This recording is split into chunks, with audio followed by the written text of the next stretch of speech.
Fashion models smell bad. What was your biggest life is fake realization? I was shocked as a kid when I found out that most pop singers don't compose their own songs. Same thing with authors. When I heard the concept of ghostwriters, I nearly lost it. I grew up reading the Babysitter's Club series. They promised a new book every month, and I always wondered how the hell the author was able to write that much. Then my dad explained the concept of ghostwriting, and my world was shattered. If you're rich and famous, you can hire a ghostwriter to write a book for you. It's signed by you, and supervised by you, or your agent, if you're that lazy, but it's the usually anonymous ghostwriter who does all the writing. When I realized that most parents are in fact making it up as they go along, and don't really have much of an idea what they're doing. Actually, nobody knows what they're doing, not just parents. We're all winging it one way or another. I'm using this fact like a sledgehammer on my poor 18-year-old daughter. She planted her own garden this summer, keeps asking my advice. You know what?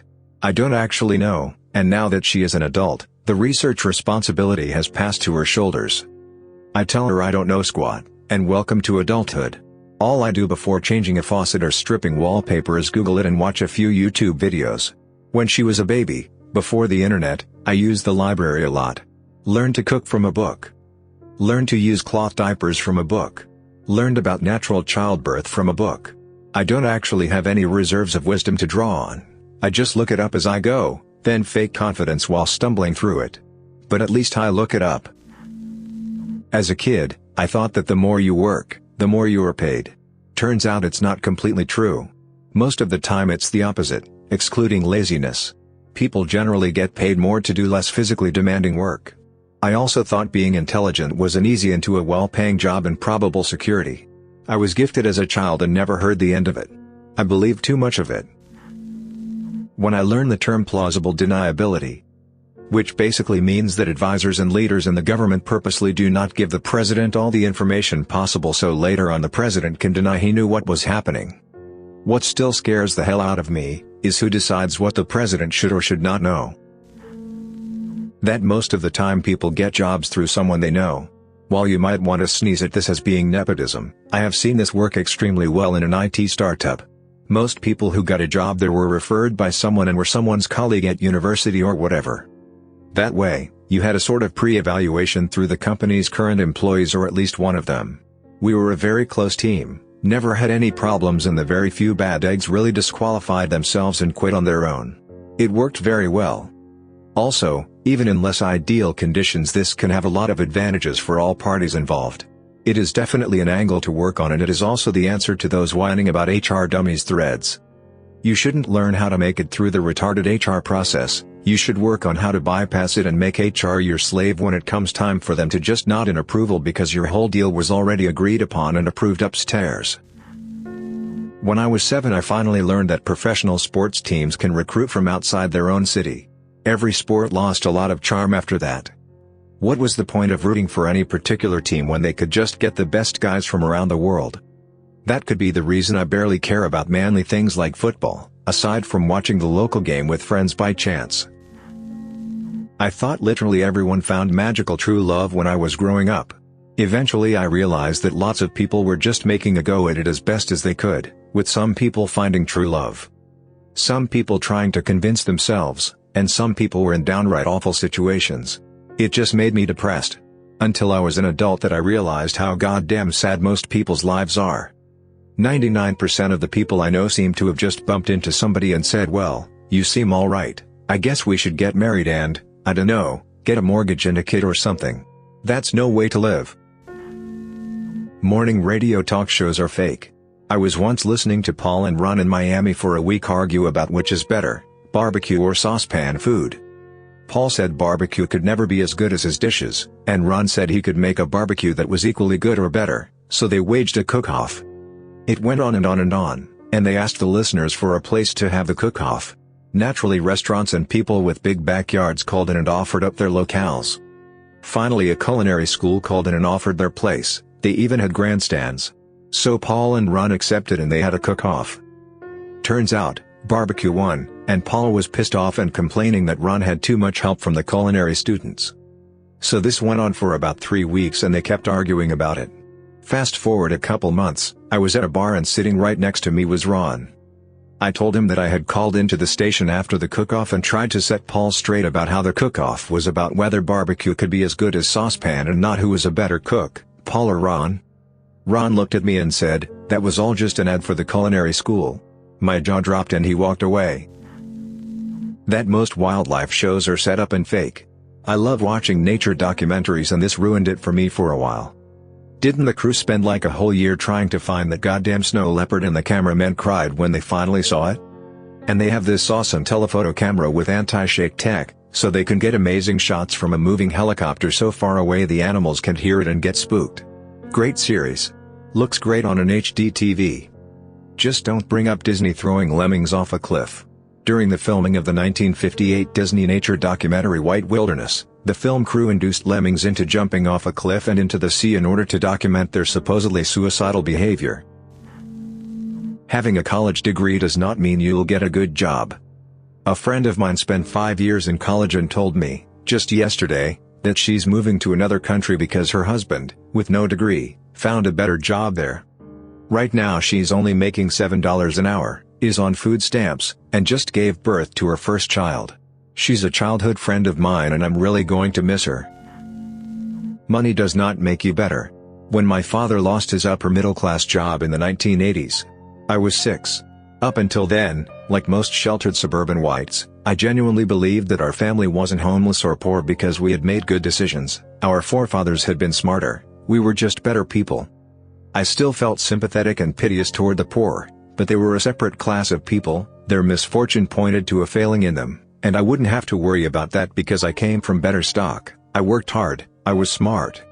I rarely even thought about the homeless or the poor except as a sort of moment of silence token instant of remote or charitable sympathy. It's a fantasy world. It's an insane delusion, and its symptoms are very clear in the wealthy people who suffer from it, which is sadly a majority of them. Honesty with oneself, real compassion and empathy, is outmoded today.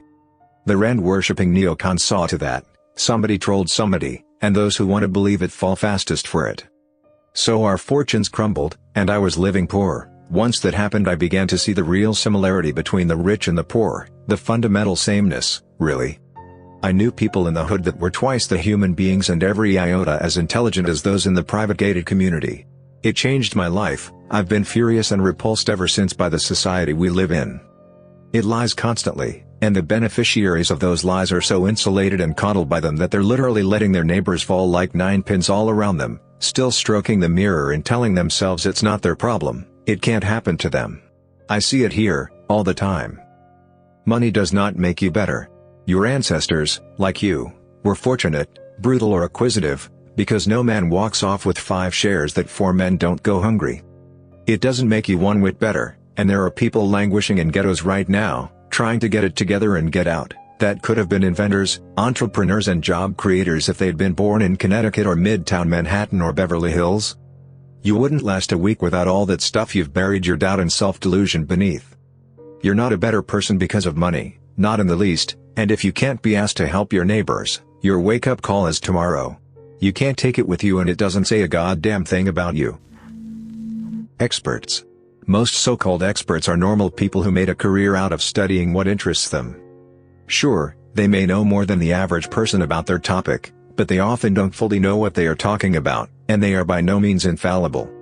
This is especially true for any expert that is called in to give their opinion on television. Nearly every celebrity looks worse in real life. And they rely so much on makeup, but it's supplied by very talented makeup artists that don't make it look like they are literally covered in the stuff. Girls that wear a lot of makeup in person often get called out for being shallow or too insecure to go natural, but literally every woman who has been in a magazine, sat for a talk show or been in a movie basically went swimming in a pool of foundation, mascara and eyeshadow beforehand. The white knights on the internet that keep saying "oh girl you look better without it," they're wrong. But that's not the point. I mean, our culture demands so much physically from women in the appearance department, and makeup is just really good at its job. It is totally unfair, and I don't mind if women start rejecting makeup or something, but I don't think anyone can discount the strong effect of makeup. Fashion models smell bad. My girlfriend went to fashion school for fashion merchandising in LA as part of her schoolwork. She worked a lot of fashion shows backstage helping the models in and out of the dresses. She tells me that in order to avoid staining the clothes in any sort of way, the models are definitely not allowed to wear deodorant. Long story short, those models you see in the TV shows, those gorgeous women that are our society's peak of human beauty and ideal physical fitness and form. Yeah, they all reek. They smell like burnt dog butt hair and sewage. No joke? When I realized that 99% of politicians are douches. I have met state, local, and federal politicians and executives. They themselves are really not the scumbags you think they are. Pick any president or congressman that didn't commit a crime but that you had opposing viewpoints. Then, imagine if you had dinner with them. Do you think you would hate GWB or GHWB or Bill Clinton after just talking to them about broad issues, not healthcare per se, but the need for healthy citizens or educated masses? Or any of the congressmen that we have animosity towards? It's revealing to note that there is no finishing school for politicians. It's just you, and part of your job is keeping your job. It's constituents and companies and religious groups and moms and unions and banks and everyone else all demanding action. So, you have to go and work with people that have the same or different constituents pushing and pulling them in all sorts of directions. I have no pity for them, but I do realize that bureaucracy and just having the job is probably more difficult than most people care to recognize. Planned obsolescence, a policy of planning or designing a product with a limited useful life, so it will become obsolete, that is, unfashionable or no longer functional after a certain period of time. A legitimate strategy taught in business school. It started with light bulbs. Up until the 20s, light bulbs were proudly marketed to last 2,000 to 3,000 hours. Until some people got together and decided that to keep demand high they would make the light bulbs last shorter. Look up the Phoebus cartel. By the mid-40s pretty much all light bulbs were only certified for about 1,000 hours or so, and stayed that way for ages. Same with nylon stockings, the earliest models were incredibly strong and would last pretty much forever. However, the people in charge of the company who invented them realized that if they lasted too long there wouldn't be enough demand for new ones, and so the product that ended up making it to market was significantly less robust. When I started working in radio in the 90s I was crushed to find out how scripted it is. I thought it was going to be like the TV show WKRP, I was so wrong. They record every song request and save them so when there are no requests for songs they will play them at a later date to make it sound like they are getting lots of calls. Songs are edited and sped up so they can play 10 songs in a row in the time span of 8 songs to fit more ads in. That you have to have something wrong with you to sound excited in a closet by yourself at 3 a.m. The best DJs are all very strange people.